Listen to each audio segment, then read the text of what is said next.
you know, the 5 cars, you know, with 6-pack, okay? Yeah, come and take it off of your fire. He knows more than me. I catch a Hot Wheel and Bill walked Yeah, off. he's been collecting Hot Wheels for a very long time. And that's good. That's good to collect things. You know, it's a hobby, and you collect things that you like, and it grows into quite a collection. I collect a few things, and I've had to give away some of my collections because I kind of over collect. Yes, that's exactly. I think I need another house just to store the things that he likes. Mom, What? Mom, look at some of my happy with them things. When you saw your Hot Wheels, you were I got a quick fire. You're gonna, yeah. That's all you want. You can't even. I have a grandson. Aaron has a nephew, and Aaron can't even part with a few Hot Wheels whenever they come to visit. He's like, no, I like that. No, and even if they're duplicates, he's like, no, kidding, they're mine. I can never see Aaron ever parting with them. And so I died because they go with me. And so what else do you have? What about your remote control cars? Oh, yeah, I have a remote control up there. Yes, you had some wonderful gifters that sent him. Really nice remote control cars. Yeah. People have been wonderful. They've been sending him gifts and cards and things to do, and it's been wonderful. Yeah, I'll tell you, it's been one heck of a ride on social media. Yeah, Mom got some songs. Mm-hmm. Yeah. Yeah, he got some stuff almost your daddy. And we have met some of the most wonderful people. Yeah, just TikTok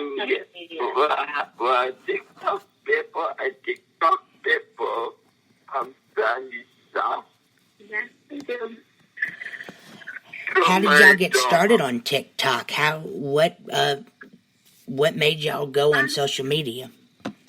My daughter downloaded it, and she keeps telling me she didn't. She thought I did it myself, but I don't remember. But apparently, I had TikTok on my phone for quite some time. I just never went on it, really. I think being quarantined gave me something. I had to do something with our time. We couldn't go anywhere. We couldn't do the things that we normally do. So I had to find an outlet for Aaron's energy. And I just went on and was watching videos and saw other children's videos of their disabilities and everything. And I said, the more Aaron watched, he finally said to me, Mom, can I make a video? And I was like, I don't know. I don't know if I want to do that. But he was persistent about it, so we did. We made our first video, and it just went from there, one after another. And one video, he was like, Mom, just be in the video. And somebody had asked me, well, show yourself. Just get out there and do it. So I did, and it just went. It just went from there. We ended up growing really fast. We on the one account we have 19,000 followers, and I was blown away. I was like, wow, really, that many people? It's amazing. And we just recently started a new account in Aaron's name, and he's already growing. He almost has 5,000 followers. That's wonderful. That's awesome. So, yes, it is. And we get to talk to new parents that are just finding out, I have sons, about their children's disabilities. And I always say, go with your instincts. Moms and dads, stick with your instincts. If you feel there's something wrong, say something. Say something. You have to speak up for your child. You have to. You know better. Doctors can run tests and everything else, but you know when there's something wrong. So, and if you're not happy with the doctor you have, don't be afraid to go pick a new one. Absolutely. Yes, it has to be where you're comfortable. If you're not comfortable, nothing's going to change. Nothing is going to happen. If you don't, there are no stupid questions. Always remember that. There are no stupid questions. How do you know your child doesn't come with an owner's manual? And every disability is different. But we found social media has opened a door for him. Aaron has grown so much. His speech has improved. His energy, his attention span. It's amazing. It has been a wonderful, wonderful source of enlightenment and growing. You know, he's had milestones on TikTok.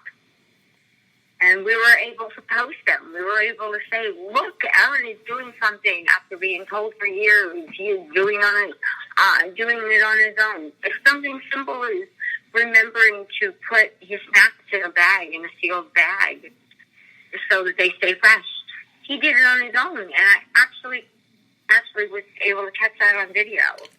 And it may seem small, but it's something significant to us.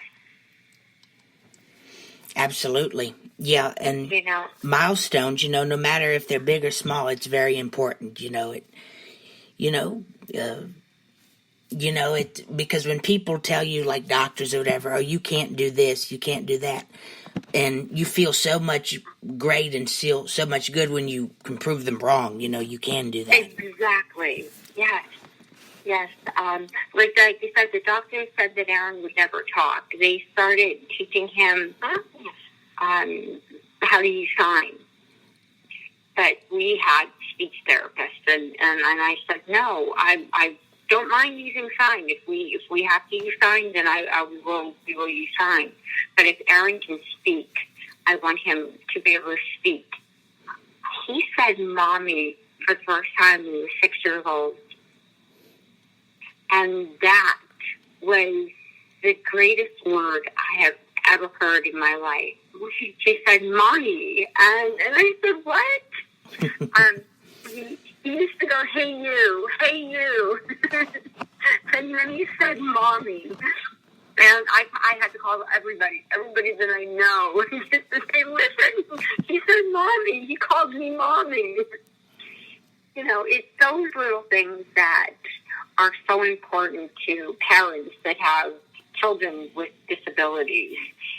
And we like to consider it not a disability, but differently abled. Because our children and you are capable of so much more than just to be labeled a disability.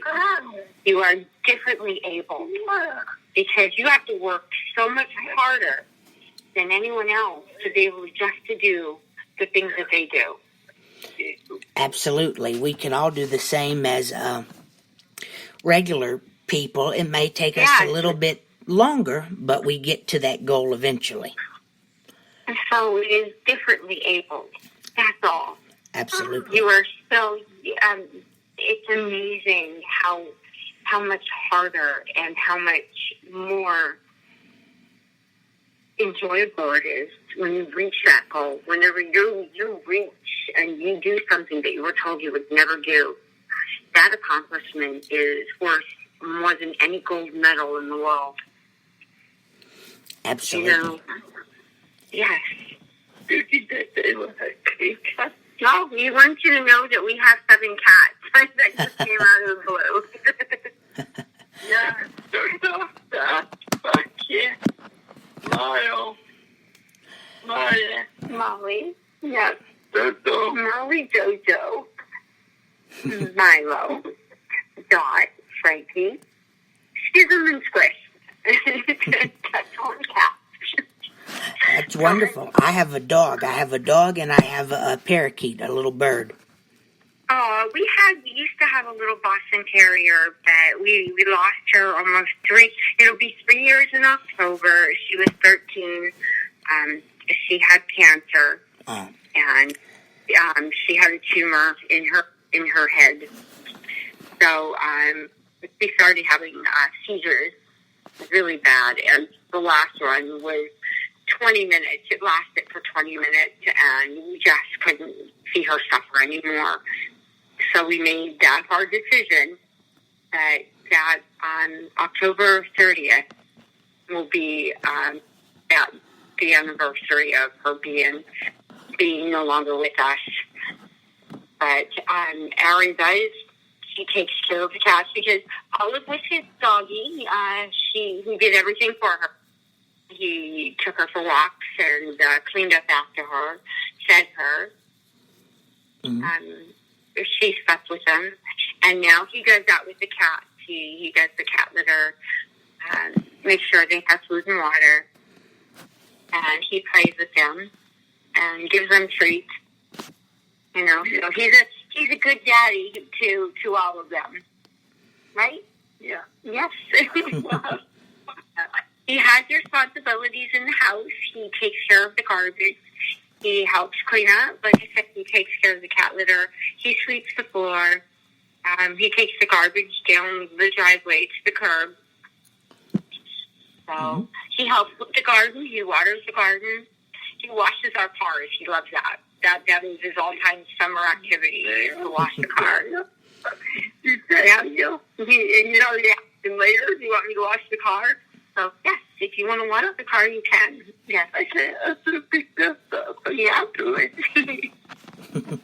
That's wonderful, and it keeps you busy, you know. It's better than just sitting around, and, you know, it keeps your brain active, you know.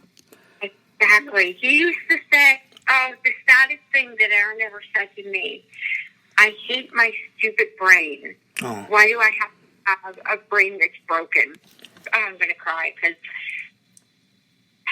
he said, he wanted to be like his sister, where she gets to go out with her friends and do things. He said, I have nobody. I have nothing. I have to sit here because I can't do anything.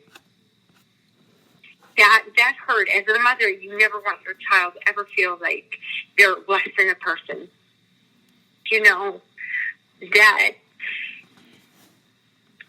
was the most painful thing I ever heard him say to me. And I'm grateful because, like I said, we had great neighbors where we lived, and they all of them took turns doing things with Aaron and coming by and taking him for bike rides and taking him out because my husband, Aaron's stepdad, worked 12-hour shifts, so it was harder for him. But when he was home, we would go to things as family. But our neighbors, really, it's different whenever you have somebody outside the home do things with you. They were great friends with Aaron, and now he even has friends here that do things. So, But thank you. No, you don't have that many friends down here that much. But I think I'll be it. Okay. Social media, like I said, the social media has opened the doors where now we have social media friends. Absolutely.